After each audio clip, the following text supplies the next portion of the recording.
qui concerne les porteurs de projets de l'ESS. Parce qu'évidemment, on a vu un petit peu des personnalités inspirantes sur ce territoire déjà, qui nous ont parlé des ateliers. Et maintenant, on va entendre les témoignages inspirants de 3 porteurs de projets locaux qui sont engagés dans l'économie sociale et solidaire. Donc, comme on l'a vu déjà depuis le début de cette matinée, l'ESS, c'est une économie qui met l'accent sur la coopération, sur l'impact positif sur la société. Et donc, ces porteurs de projets en sont la preuve concrète. Alors, je vais accueillir Jérémy Watt, qui va pouvoir venir s'asseoir. Merci Jérémy, on peut l'applaudir. Voilà. Qui est président de l'association Matwos Family. On accueille également Fatima Boukari, qui est présidente de l'association des Accessibles. On applaudit chaleureusement également. Et enfin, Leïla Fazer de l'association WAC de Neuf, que nous accueillons également. Où es-tu, Leïla? Elle passe exactement. Parfait, Franz, on y va? Alors, merci beaucoup Élise. Et c'est vrai que c'était important pour nous d'intégrer la présentation donc, de ces porteurs de projets, démontrer ce qui se fait déjà sur le territoire en matière d'économie sociale et solidaire, mais au-delà, parce qu'en fait, ces 3 personnes présentes devant vous sont des actrices, on va dire, avérées du monde associatif. Et à mon avis, depuis leur plus jeune âge pour la plupart, et s'agissant, je ne sais pas trop pour toi Fatima, par contre je le sais pour Jérémy et je le sais aussi pour Leïla, ce sont des personnes qui ont baigné depuis leur plus jeune âge dans le monde associatif. Je voudrais vraiment que vous leur fassiez tourner d'applaudissements parce qu'ils travaillent pour le ouais. Merci beaucoup à vous. Alors pour commencer, ma première question, comment en êtes-vous venu à entreprendre dans l'ESS et qu'est-ce qui vous anime au quotidien? Qui a envie de répondre en premier? C'est la doyenne qui va commencer. Vas-y. Alors, moi j'ai commencé il y a plus de 44 ans, sans plaisanter, sans savoir que je faisais de l'ESS. J'ai commencé par accompagner des membres de ma famille, des voisins, des amis, et puis au collège où j'ai commencé en tant que déléguée de classe à mettre en place déjà des dispositifs, puisque étant en situation de handicap, ce qui m'était difficile, c'est de transporter mes livres. Et j'avais pu mettre en place des casiers uniquement dans ma classe principale. Voilà. Et puis j'ai continué par la suite. Voilà. Merci. Est-ce que Jérémy, tu veux nous en dire plus? Ok. Bon, ça date. Ça fait, on va dire, il y a presque 13 à 14 ans qu'on a créé notre association. Alors, on a créé l'association Matwos Family. C'était vraiment un groupe d'amis.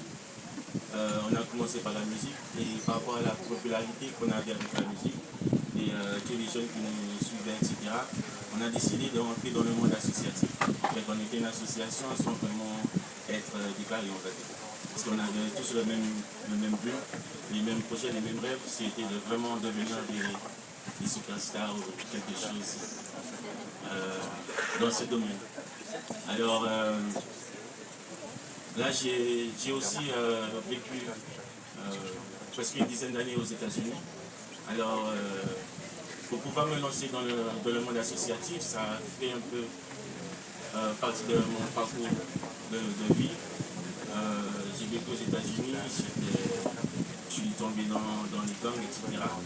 Et en avant cette expérience, en revenant sur mon île, j'ai analysé comment c'était très facile pour que les jeunes soient influencés par la rue, etc.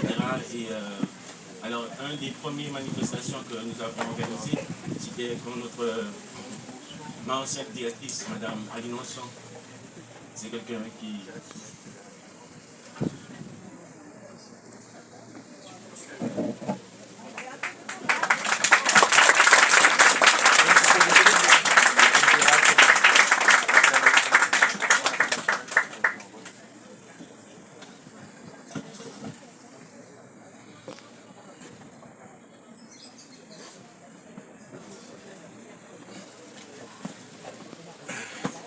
Ouais, c'était vraiment Aline Onson qui était notre ancienne directrice d'école.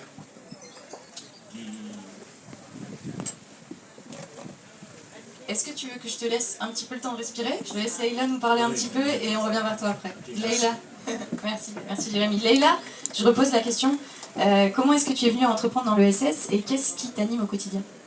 Alors, entreprendre dans l'ESS, plonger dans le monde associatif depuis très jeune. Je suis membre fondatrice de Jeunesse Solidaire. À l'époque, on était 5. Donc, le bal des étudiants, par exemple, j'étais du coup la première avec mon équipe, on était 5, comme je l'ai dit, à monter tout ça. Ensuite, j'ai fait de la danse quand j'étais plus jeune, beaucoup de danse, avec Evelyne Féline, ici présente, qui pourrait en témoigner. Donc, membre du foyer socio-éducatif du lycée professionnel, par exemple. Pour faire un blending de tout cela avec l'entrepreneuriat, issu aussi d'une famille hyper entrepreneur. Quand je suis revenue à Saint-Martin, du coup, j'ai récupéré le bébé What de Neuf avec la Run and Night en 2015. Aujourd'hui, le Festival du sport de Saint-Martin, on regroupe 1000 participants sur un week-end. Et puis, aussi plongé dans le monde éducatif, il fallait que je mette en place quelque chose au quotidien pour contribuer moi-même au développement de ce territoire qui est le mien, le nôtre. J'ai donc monté Cloudcom 97 avec un peu de soutien scolaire pour démarrer en association. Au fil du temps, j'ai tout de suite compris qu'il fallait que je me mette dans un cadre avec les agréments, les autorisations, un cadre normalisé qui m'aurait permis, moi, d'asseoir ma légitimité en tant qu'association, pas assez entreprise pour être association, pas assez association pour être entreprise. Donc aujourd'hui, je suis très heureuse de participer à cette conférence qui va nous permettre à tous d'asseoir notre légitimité en tant qu'économie sociale et solidaire. Quand beaucoup nous demandent « mais c'est quoi votre modèle économique ?» Mais à l'époque, on ne savait pas répondre parce qu'on était trop association pour être entreprise et trop entreprise pour être association. On était, entre guillemets, méprisé parce que le mot associatif renvoyait, et jusqu'à maintenant, pour certains, renvoyait au barbecue le dimanche après-midi ou à la vente de gâteaux le samedi matin sur le marché. Donc expliquer qu'on fait un peu plus que ça, qu'on organise nos structures, qu'on emploie des personnes, qu'il y a des familles entières qui dépendent de notre activité, qu'on est malgré tout obligé de mener avec rigueur comme une entreprise. Moi, j'ai eu de la chance de faire l'école de commerce, donc j'ai su monter en termes de gestion de certains projets, etc. Mais je sais que cette chambre apportera une énorme connaissance en termes de formation pour les personnes qui le font au quotidien, comme on l'a bien dit pendant cette conférence, et qui souhaitent justement faire grandir leur structure d'abord, mais ce qui anime, je pense, Jérémy et Fatima et moi-même au quotidien, c'est même pas le moi, c'est le nous et c'est le Saint-Martin. Par rapport à des problématiques que vous avez rencontrées sur les territoires ou dans vos histoires respectives, effectivement. Et je voulais savoir quelles sont les principales difficultés aujourd'hui que vous rencontrez dans la mise en place et le développement de vos projets. Puisqu'il y en a forcément en tant qu'entrepreneur, j'imagine. Les difficultés, ça revient... Moi, je veux vraiment dire mon entourage. C'est pourquoi on a commencé et c'est pourquoi on a eu beaucoup de difficultés aussi. C'est parce que même si tu peux avoir le maximum de volonté que tu veux, mais si tu n'es pas bien entouré, et c'était vraiment notre difficulté, c'était au niveau administratif. On avait toute la volonté possible, tous les talents possibles autour de nous, mais quand on est arrivé devant les dossiers qui étaient un peu complexes et on n'a pas pu, on ne savait pas c'était quoi un budget, on ne savait pas, c'était... Il y avait un moment où on a créé l'association sans savoir vraiment c'était quoi une association. Tu vois, alors c'était juste pour montrer quand on avait la volonté de faire quelque chose, on avait la volonté de faire émerger les talents. Et notre grande difficulté, c'était vraiment au niveau administratif, de ne pas pouvoir monter les dossiers comme il faut, de ne pas pouvoir avoir des comptables, etc. Tout ce qu'il faut pour obtenir ces financements, et aussi de ne pas avoir vraiment une historique solide, tu sais, parce qu'en tant que porteur de projet, l'une des plus grandes difficultés, c'est les premiers pas, c'est les débuts. Et sans vraiment avoir des structures pour nous accompagner en tant qu'acteurs de projet, etc. Parce que bon, il y a ça, bon, il y a des, je parle au niveau financier, il y a des subventions, etc. Mais quand tu veux vraiment créer des emplois, etc., c'est vraiment limité parce que les subventions qu'on va obtenir, c'est vraiment des gouttes d'eau par rapport au budget qu'on propose et vraiment à l'idée qu'on essaie de vraiment mettre en place. Alors, surtout pour les porteurs de projet, je pense que ça nous donne vraiment beaucoup de frustration. Je veux dire qu'en sachant qu'il n'y a pas de financement qui vienne avec l'idée, ça limite les porteurs de projet. Ça te donne une envie de penser petit, de limiter et puis de vraiment perdre la crédibilité du projet à long terme parce que ça regroupe beaucoup de personnes. Alors je vais vraiment dire c'est vraiment au niveau administratif, c'est vraiment une de nos plus grandes difficultés, c'est au niveau administratif.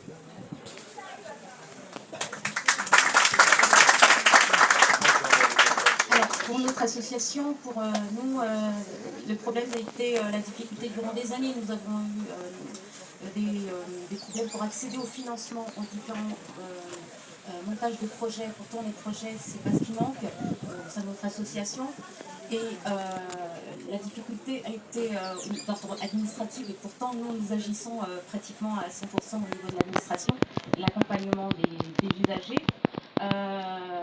Malgré les différentes ingénieries au sein de, par exemple, l'accompagnement, dispositif local d'accompagnement des associations, au sein de l'initiative Saint-Martin et d'autres organismes, actuellement nous sommes plus en mesure de monter des projets en espérant qu'ils soient financés, comme disait Jérémy, dans la totalité malgré la goutte d'eau.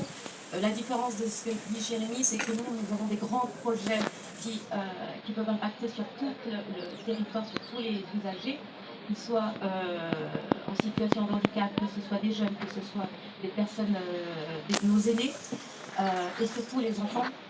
Voilà, puisque la difficulté aussi, c'est de trouver des structures adaptées à chacun, des structures pour les personnes en situation de handicap, que ce soit le logement, que ce soit le transport, ou les centres de formation, les formations adaptées pour les jeunes en situation de handicap. La difficulté aussi est d'ordre, nous, notre objectif premier est de pouvoir embaucher au moins une dizaine de personnes d'ici 3 ans afin de pallier à ce manquement, afin de pallier à ce manque, en espérant que nos projets puissent aboutir.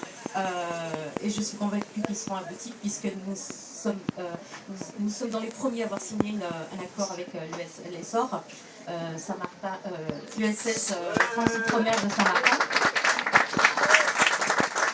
Et je tenais aussi à vous remercier toutes les institutions, remercier nos partenaires et les bénévoles des accessibles qui sont parmi nous, qui nous accompagnent depuis le début, depuis notre création, puisqu'à savoir que durant plus de 10 ans, nous avons fonctionné uniquement avec des fonds propres et des donations. Et actuellement, nous commençons à sortir la tête de l'eau. Voilà. Merci.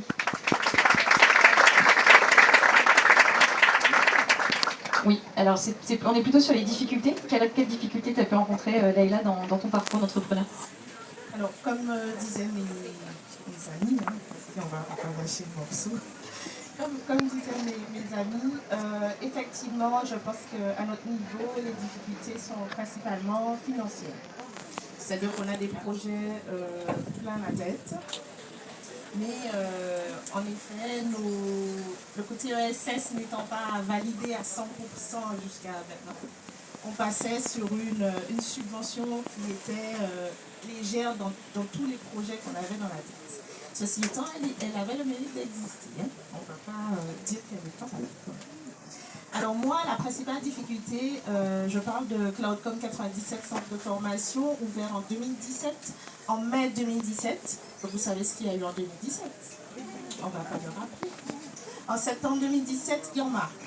Donc moi, mon projet de création, je dois repenser tout cela, etc. J'ouvre ce qui ressemble à un centre de formation. Il est vrai qu'on a aujourd'hui, la formation redevient à la mode à Saint-Martin. Mais pendant des années, les personnes étant à des postes clés pendant 20 ans ne considéraient même pas que la formation était pour eux un outil, entre guillemets, obligatoire ou même accessoire, hein, parce que pour eux, ils sont là depuis 20 ans, tout va bien. C'est les autres qui vont s'adapter à eux, mais pas eux qui s'adapteront aux autres. Aujourd'hui, ça change. Effectivement, c'était l'une des difficultés, c'est de faire comprendre que la formation, c'est tout au long de la vie. Donc moi, le slogan chez Cloudcom, c'est apprendre à l'infini. Pour les gens qui connaissent le logo, c'est le logo infini. Et mon public, ma cible, alors très critiqué, ma cible, c'est de l'âge de 3 ans au senior. Alors le mot senior qui a beaucoup changé aussi, donc je préfère dire 60 plus, parce qu'on travaille encore après, voilà. Donc aujourd'hui, la formation ayant pris un élan à la mode, si on peut dire ça comme ça, les gens prennent conscience qu'en fait la formation est une activité, peut être une activité extra-professionnelle. Même si à l'époque il fallait se former parce que le patron nous envoyait en formation, aujourd'hui la formation est juste une acquisition, un développement personnel. Alors le patron est très souvent, d'ailleurs, de plus en plus le patron n'est pas au courant que son employé se fait former, parce qu'aujourd'hui les mentalités ont changé. On veut se former pour dire qu'on a obtenu une VAE en master, on s'est arrêté par exemple au BTS pour des raisons X, Y, Z, parce qu'on fait aussi de la VAE depuis 4 ans aujourd'hui. Je suis moi-même certifiée architecte de parcours VAE. Beaucoup de VAE dans tous les domaines, donc automobile, tout ce qui est sportif. Ensuite, on a aussi le tertiaire, naturellement, tout ce qui est du bureau, de la bureautique. Mais la difficulté principale qu'on arrive aujourd'hui à contourner grâce à l'effet formation, c'est vraiment l'accessibilité à la formation de tous et pour tous. Voilà. Merci. Merci à vous. Alors, on l'entend un peu dans ce que vous dites, hein, qu'effectivement vous avez tous rencontré des difficultés, il y en aura certainement encore, mais en tout cas il y a quand même plusieurs choses qu'on entend, c'est pour pallier ces difficultés, il faut s'entourer, être accompagné et rêver grand. Oui. Alors, pour continuer, et je suis maître du temps aussi, donc il faut qu'on accélère un peu, en quoi l'ESS permet d'apporter des réponses aux enjeux que vous rencontrez? Question un peu plus difficile peut-être. Moi j'aimerais juste, parce qu'on avait une trame quand même, j'aimerais juste rajouter quelque chose sur la femme entrepreneur. Voilà. Donc en fait, on s'était dit qu'on aurait fait une petite option femme entrepreneur par rapport à l'accessibilité à la formation de la femme entrepreneur. Alors aujourd'hui, il est vrai qu'il y a beaucoup de filles, comme disait M. Ben, il y a 60% de femmes ESS aujourd'hui, j'ai bien écouté. Mais il faut savoir que sur le territoire, les filles ont peur, n'osent pas. Alors, à proprement parler, je suis élue femme entrepreneur 2023 par Orange Digital. J'ai élu M. Moucha. Donc, je me suis fait un cheval de bataille, en fait, d'aider les filles à entreprendre. Ce qui se passe le plus souvent, c'est que mère de famille, les enfants, la crèche, l'école, etc. Pour moi, ma solution serait de mettre des dispositifs autour de cette vie familiale qui est une charge, pour permettre à ces filles de se dégager l'esprit afin d'être beaucoup plus concentrées sur leur projet professionnel. Souvent, ce n'est pas que des questions d'argent. C'est des questions, mais si je suis en réunion, moi personnellement, j'ai toujours eu cette pression de la société. Je suis en réunion le samedi matin, mais qui garde les enfants les là? Ils ont un papa, ils ont une mamie. C'est pas que des sous en fait qui font que les filles n'y vont pas. Ce qui fait qu'elles n'y vont pas le plus souvent, c'est qu'elles se disent si je suis au bureau, comment je fais pour les enfants? Voilà, donc c'était juste... Merci.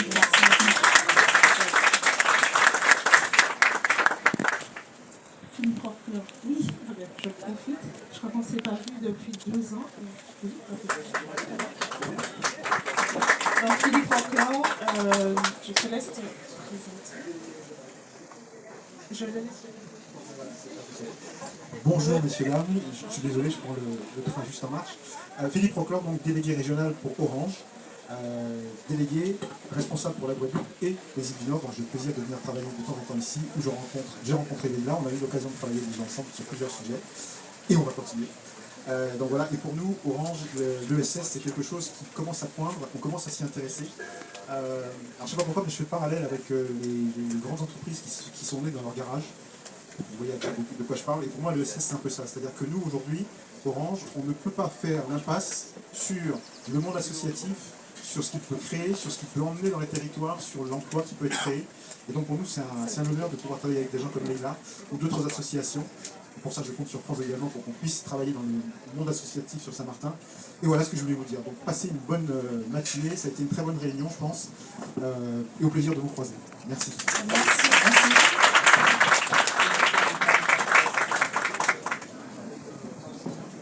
C'est-à-dire que, pour élargir, j'ai bénéficié d'1 an d'accompagnement. Alors, je suis allée à Paris au siège pour justement le lancement de la sélection 2023 à laquelle j'avais été élue, nominée. Et j'ai bénéficié d'1 an d'accompagnement avec des experts de Paris, tous les jeudis, les derniers jeudis du mois, du coup. Et c'était vraiment enrichissant, en fait, de voir et d'ouvrir, surtout. Souvent, dans le monde de l'entrepreneuriat, on est vite enfermé, en fait. Donc, avoir ce type d'ouverture reconnue et de qualité exceptionnelle, c'est quelque chose qui est très fort, en fait, dans le parcours d'une femme, en plus, entrepreneur. Voilà. Merci. Et c'est vrai, je vais passer le lien, mais pour nous, Orange, cette opération Femme Entrepreneuse qui a été d'ailleurs décidée par Fabienne Dulac, l'ancienne DG du groupe, et bien en fait c'est extrêmement important pour nous parce que ça nous permet d'accompagner des jeunes femmes, d'ailleurs jeunes ou pas, ou moins, mais des femmes qui sont décidées. Et aujourd'hui nous en sommes à la saison 8, et pas plus tard qu'il y a quelques jours, on a pu retenir quelques candidates. J'en accompagne personnellement, l'idée c'est vraiment de les coacher. Alors forcément, c'est pas forcément grand chose, mais bien souvent, c'est amener de la confiance en soi, faire bénéficier notre réseau, et puis leur donner confiance dans leur projet. Et on est vraiment très heureux de pouvoir le faire, et ça nous rend fiers. Voilà. Merci. Merci beaucoup. Alors, je reprends notre table ronde. Voilà, merci en tout cas pour effectivement cette parenthèse importante sur l'entrepreneuriat au féminin. On a beaucoup de chance puisque beaucoup de femmes sont présentées d'ailleurs aujourd'hui et on a eu beaucoup de femmes aussi sur la table ronde. Donc, effectivement, merci pour cette information importante. Alors, je repose ma question. En quoi l'ESS vous permet d'apporter des réponses aux enjeux que vous rencontrez ?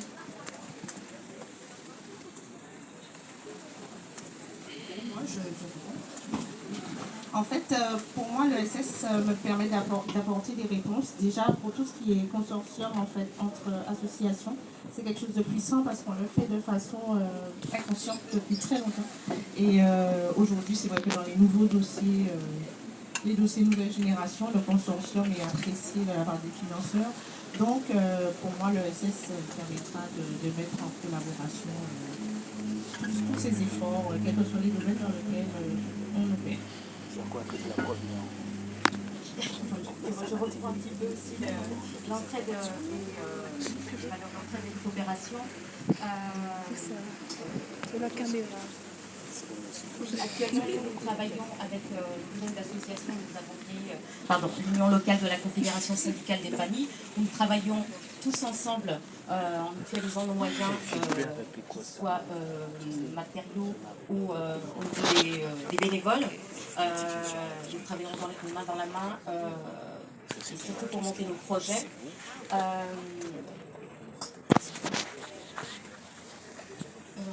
J'ai un petit peu perdu le fil.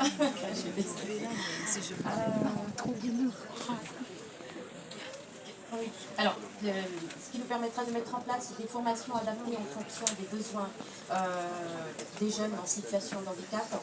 Nous pourrons aussi collaborer avec tous les centres de formation pour mettre en place des centres d'aide par le travail qui n'existent pas sur Saint-Martin où nos jeunes sont obligés de se déplacer en Guadeloupe. Nous n'avons pas des actes aussi et je pense que dans l'attente de pouvoir créer un centre sur notre territoire, nous travaillerons en collaboration avec tous les centres de formation afin de mettre en place des formations adaptées, que ce soit pour les jeunes en situation de handicap, pour les femmes les futures femmes chefs d'entreprise qui sont souvent des femmes isolées, des femmes monoparentales. Et surtout pouvoir mettre en place tous les autres projets qui stagnent, qui sont toujours présents dès le départ, dès le début de notre création. Nous avons créé l'association en 2012, mais le statut a été déposé en 2016. Voilà.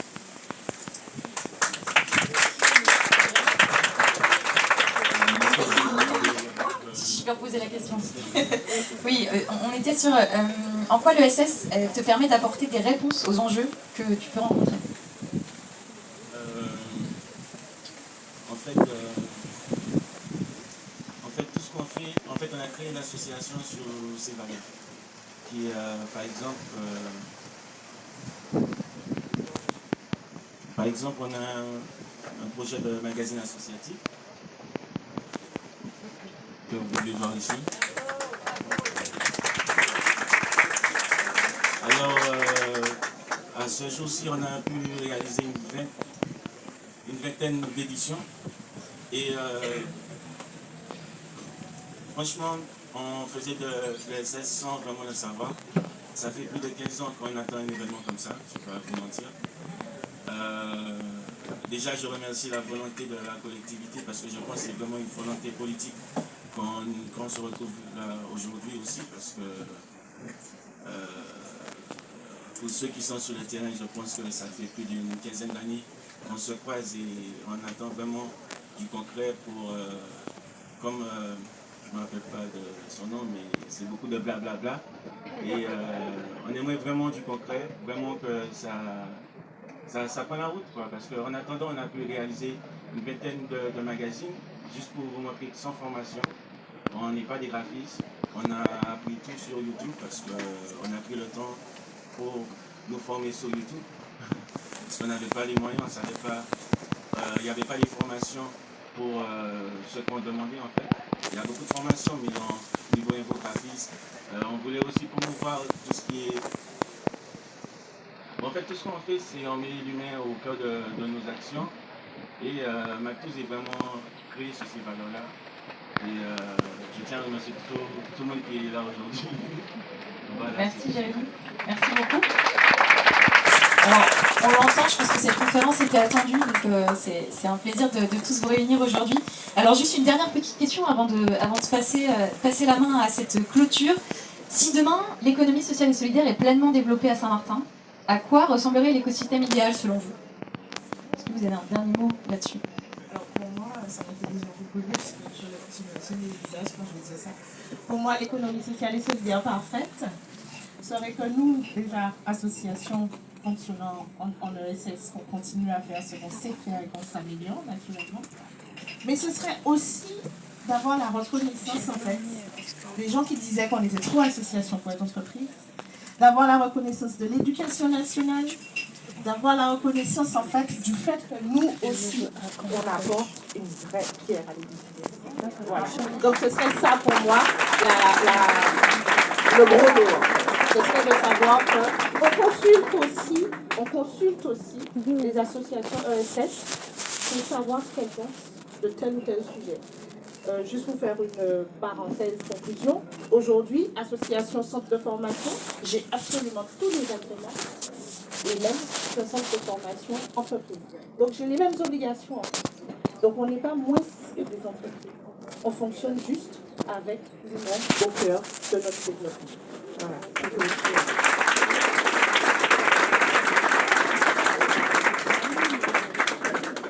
Alors pour moi, l'écosystème idéal serait faciliter le quotidien de toutes les personnes à mobilité réduite, de nos aînés, des malades que nous accompagnons.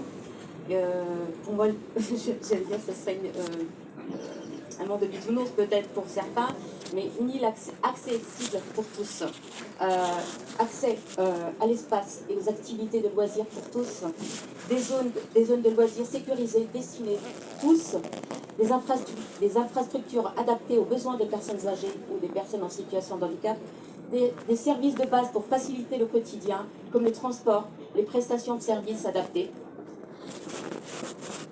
Notre objectif est un déploiement de la formation qui nous permettra de créer des dizaines d'emplois dans ce domaine et notamment une dizaine d'emplois d'ici 3 ans.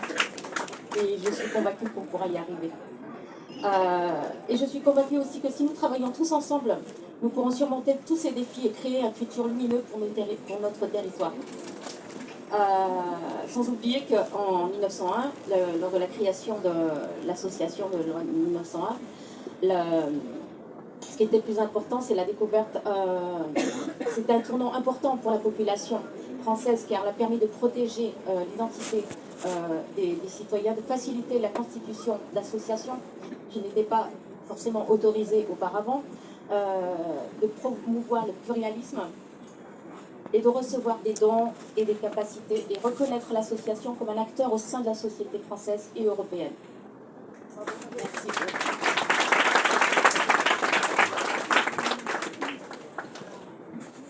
Bon, j'ai vraiment pas grand chose à rajouter. Je pense qu'on a fait le tour. En fait, c'est Beaucoup d'émotions pour vous, je pense, parce que c'est des années de galère, des années de mépris presque. C'est énormément d'émotions en fait ce témoignage pour nous. Finalement, moi je ne l'avais pas pensé comme ça. On a beau faire toutes les préparations samedi matin, on savait exactement ce qu'on allait dire mardi. Et en vrai, c'est juste beaucoup d'émotions parce on sort enfin de l'ombre. On voit la lumière. Je pense qu'on peut vraiment les applaudir. Oui, pour revenir à ce que dit Leïla, je souhaiterais remercier tout le monde pour la reconnaissance du travail que nous fournissons durant ces années, que nous continuons de fournir depuis plus de 10 ans pour certains. Et voilà. Et je voudrais remercier surtout notre hôte qui nous accompagne depuis le début de la création de notre association et tous les donateurs visibles ou invisibles qui nous ont accompagnés. Comme je le répète, durant plus de 10 ans, nous avons travaillé, nous avons souvent plus de 70 heures par semaine, accompagné les usagers dans leur démarche, dans leur quotidien. Et grâce à ces donateurs, nous avons pu avancer petit à petit. Et nous tenons à les remercier tous. Merci à tous de notre reconnaissance. Merci beaucoup à tous les trois pour vos témoignages inspirants, pour votre engagement. Et puis on vous retrouve juste après pour le temps du cocktail. Vous pourrez évidemment leur poser toutes vos questions. Et je vais laisser France terminer. Merci beaucoup. S'il vous plaît, remerciez-les avec un petit applaudissement.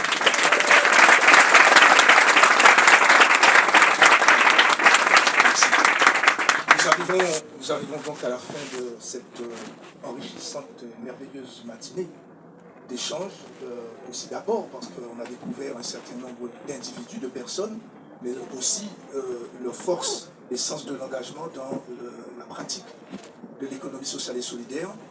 Je pense que cette matinée a aussi permis une chose, si toutefois on ne l'avait pas encore bien perçu, c'est que la collectivité de Saint-Martin s'est engagée dans cette dynamique il y a 1 an et demi, 2 ans, M. Pépé, à savoir, Monsieur le vice-président, pardon. Non, parce qu'on a dit amical, n'est-ce pas? Monsieur Pépé, et cet engagement, ce moment où la collectivité s'est engagée, beaucoup, je dis bien beaucoup, y compris parmi les membres de votre collectivité majeure, de la majorité donc, n'ont pas trop bien compris vers quoi la collectivité voulait aller. Et lorsqu'on parle d'économie sociale et solidaire, on ne sait pas que c'est au-delà d'une façon d'entreprendre, c'est un engagement, c'est une philosophie de vie et de pensée.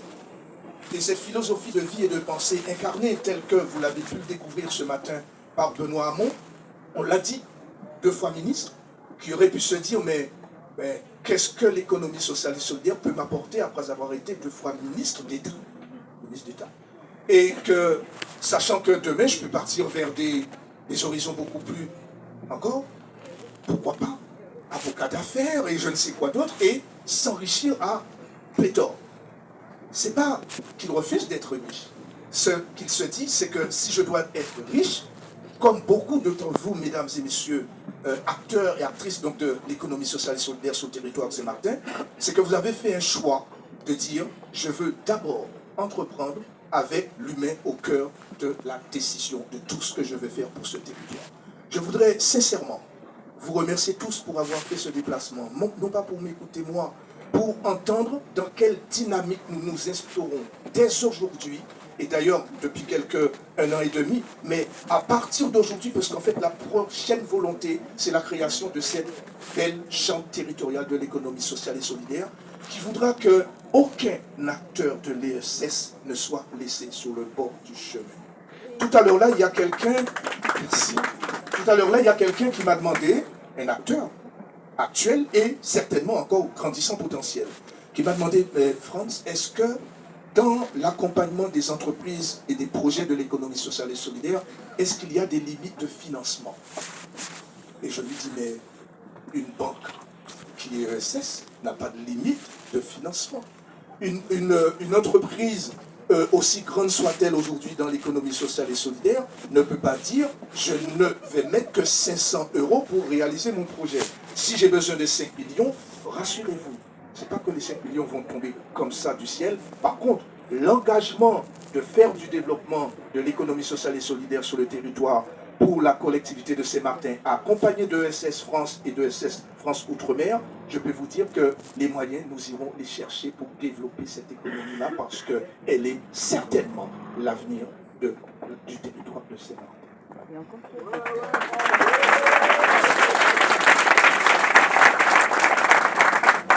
Je voudrais, pour clore de manière définitive cette belle matinée, je disais donc, donner la parole à M.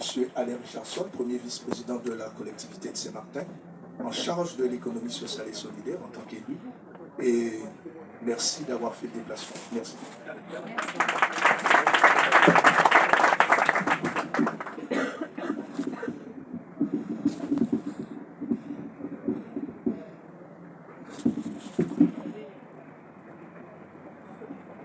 Merci beaucoup, M. Akramel, pour toute bonne chose. Une fin on dit. Mais sachez en fait que pour le SS, ce n'est pas une fin, mais c'est un lancement. Cette conférence avait comme objectif, entre autres, pour le monde de l'économie sociale et solidaire, de permettre aux acteurs de cette économie de savoir, et je vais reprendre un slogan qui a marqué son temps, c'était Black Lives Matter, etc. Je veux dire aux acteurs de l'économie sociale et solidaire, you matter, vous comptez. Et je pense que par rapport au témoignage ce matin, on a pu encore, je dirais, porter le soutien, mais aussi l'engagement pour que l'économie sociale et solidaire compte à Saint-Martin. Un autre des objectifs, c'était de permettre aux acteurs de rencontrer, de connaître un peu leur père, puisque l'économie est tellement vaste. Beaucoup, et on l'a dit moult reprises, ont fait de l'économie sociale et solidaire sans le savoir, mais on est à côté d'acteurs de l'économie sociale et solidaire sans les connaître. Donc aujourd'hui, cette matinée a aussi permis de mettre un peu le spotlight sur des acteurs de cette économie, donc de vous permettre de connaître et d'identifier vos pairs, mais aussi de partager des expériences et des challenges rencontrés par ces acteurs, de savoir, et je crois que c'est ce qui va compter, en anglais on dit « numbers count ». Vous êtes plus nombreux que vous n'imaginez. Et donc ça, c'était aussi important dans vos solitudes. Vous avez d'autres aussi, et donc vous êtes nombreux. Autre objectif, très certainement, c'est de savoir qu'ailleurs, d'autres ont, je dirais, essuyé les plâtres, ont pu créer un écosystème, des process, des solutions, des financements, etc. Et que désormais, ESS France Outre-mer, et aussi le CRES des îles de Guadeloupe sont à vos côtés, sont à nos côtés. Et je pense que ça, c'est très important à rappeler. Nous ne sommes pas seuls. Un dernier objectif, et j'espère que grâce à cette matinée, vous êtes convaincus, si vous ne n'étiez pas, ce gouvernement local est pleinement engagé pour la structuration, l'organisation et l'accompagnement de cette économie. Et donc, j'affirme, you have been seen, vous êtes identifiés. Et donc, permettez-moi de passer au remerciement. Bon, on m'a préparé quelques mots, ce que je vais vous dire, ça c'était moi. Hein. Donc, en moins d'un siècle, nos territoires et régions ultramarins sont passés d'une économie de plantation à une économie de marché. Dans beaucoup d'autres territoires, il a fallu beaucoup plus longtemps. Et ces deux économies, plantation et économie de marché, ont rendu très certainement plus aisés et ont inscrit dans nos gènes les principes et les valeurs de l'économie sociale et solidaire. Et c'est grâce à notre capacité de résilience, notre intelligence, notre sens de l'entraide, le coup de main, ce qu'on appelle chez nous jollification, notre sens du partage, de la main tendue vers l'autre, du faire ensemble, lend a hand, partner hand, ce sont des expressions de l'économie sociale et solidaire de chez nous, et qu'on ne savait pas que ça s'appelait comme ça. Et donc tous ces éléments constituent autant de valeurs pour l'avenir et donc pour bâtir cette économie de manière beaucoup plus durable. Le SS, je tiens à l'affirmer, ne s'oppose pas à l'économie traditionnelle, mais est une voie supplémentaire pour construire et développer ensemble sur l'économie, l'autoroute socio-économique de notre territoire. Pour marcher, il faut deux jambes.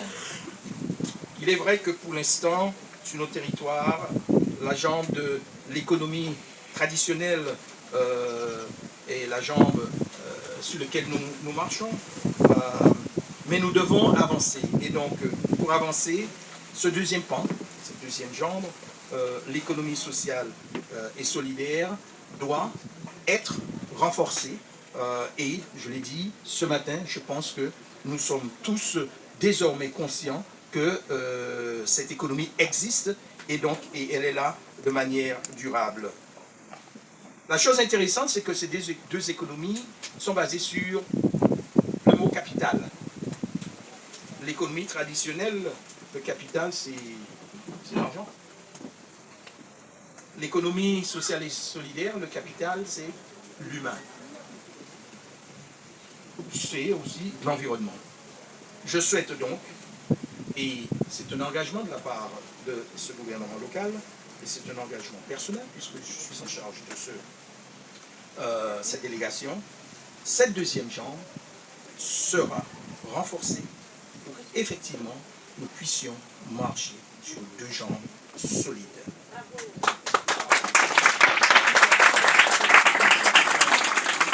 Le chemin est tracé, le travail continue, c'est parti. L'une des étapes à venir, c'est effectivement la création de nos chambres territoriales de l'économie sociale et solidaire. Et donc, nous allons poursuivre grâce à l'aide et l'accompagnement de nos partenaires afin que cela devienne vraiment une réalité et que cette deuxième jambe puisse bénéficier de cet écosystème permettant son plein essor et son plein développement. Permettez-moi donc de remercier, déjà de vous remercier, vous qui avez pris le temps aujourd'hui pour participer à cette première conférence, de remercier aussi tous les participants, tous ceux qui ont travaillé dans les tables rondes, les ateliers, qui ont permis de préparer cette conférence et qui, ce matin, ont porté un témoignage très fort de leur vécu. Je souhaiterais remercier, il est toujours difficile de citer les noms, mais d'abord remercier bien sûr la préfecture, la personne de monsieur le préfet Cyril Levelli et l'ensemble des équipes de la préfecture, de leur engagement, de leur participation. Remerciements chaleureux aux équipes ESS ESS France, ESS France Outre-mer, ainsi que le CRES de Guadeloupe, le CRES de Mayotte, Monsieur le Président, Monsieur le Ministre, cher Benoît, c'est comme ça que ça se dit. Merci, vraiment merci d'être déplacé, de commencer ce déplacement en Outre-mer par Saint-Martin. Et on est vraiment touché par cela. Merci aussi à Antoine Détour, le délégué général. Merci à Ben, qui quasiment chaque année est avec nous. Merci, et c'est vrai qu'il est un des moteurs derrière cette conférence et derrière les pas de géants que nous avons et nous faisons ici à Saint-Martin. Merci à Kamaldine Atoumani, qui est venu depuis Mayotte pour nous accompagner et transmettre notre solidarité et la force et le courage aux Mahorais qui, comme nous savons tous, traverser ces moments très difficiles. Et donc, nous savons qu'ils ont la résilience nécessaire pour pouvoir avancer. Merci à mes collègues vice-présidents ainsi que tous les élus du conseil territorial qui sont restés avec nous. Remerciements au directeur de l'AFD qui est toujours là. Merci beaucoup de vous être déplacés et donc d'être restés. Nous avons aussi le commandant de la gendarmerie qui était ici ou là. Donc merci de votre présence. Merci à l'équipe de France Travail, Charbonne et son équipe. Merci aux représentants, Angèle Dormois, je ne sais pas si je l'ai vu. Merci à monsieur Alain Nagam de la FTPE de s'être déplacé avec, et être ici avec nous. Madame Muriel Toto, merci aussi de cet accompagnement, de ce déplacement ici à Saint-Martin. Monsieur Laurent Meyer, Madame Evelyne Fleming, déjà en son nom, mais aussi représentant le directorat de Saint-Martin, Véronique Legris du Club du Tourisme, Patrick Georges Gamiette Omnium Conseil, Philippe Vinicki de l'ITSE, Madame la Présidente du CESC, effectivement, Ida Zekaïeux, je l'ai vu. Bon, si je vous ai oublié, merci à vous et un remerciement tout particulier à deux structures, c'est vrai, qui sont plutôt dans le monde de l'économie traditionnelle, mais qui interviennent et soutiennent très fortement l'économie sociale et solidaire. Et M. Roclor était là tout à l'heure. Merci à Orange pour son engagement et son accompagnement de ce secteur, et bien sûr la FTPE pour le travail et son engagement aux côtés de ce deuxième pan de l'économie, un pan si essentiel parce qu'il s'agit de l'humain. Merci encore à vous. Bonne continuation.